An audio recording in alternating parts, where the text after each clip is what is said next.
এবার কড়াই বসালাম, মাংসটা ভেজে নেবো। হলুদ গুঁড়ো, একটু লবণ। চিকেন ভাজা হয়ে গেছে, আমি এবার তুলে নেবো।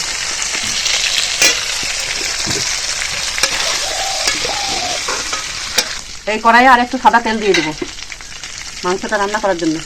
তেজপাতা, এলাচ দানা দিয়ে দেবো, পেঁয়াজ কুচনো, আদা রসুন বাটা, টমেটো কুচি।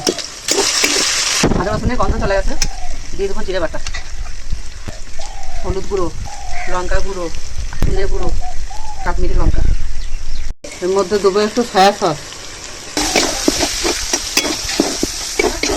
চিকেন আলু একসঙ্গে দিয়ে দেবো।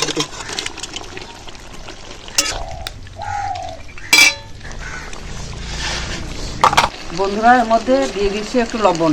চিকেন কষা হয়ে গেছে, এটা নামিয়ে নেবো।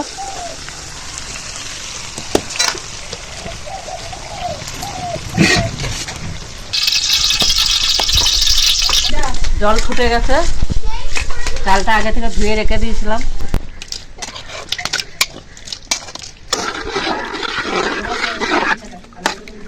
এবার চাপা দিয়ে দেবো, কিছুক্ষণ ফুটলেই এটা হয়ে যাবে, নামিয়ে দেবো।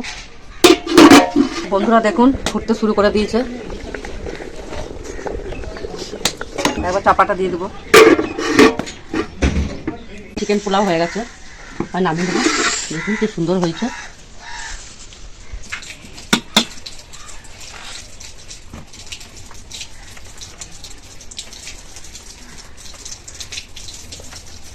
আবার দেখা হবে পরের ভিডিওতে।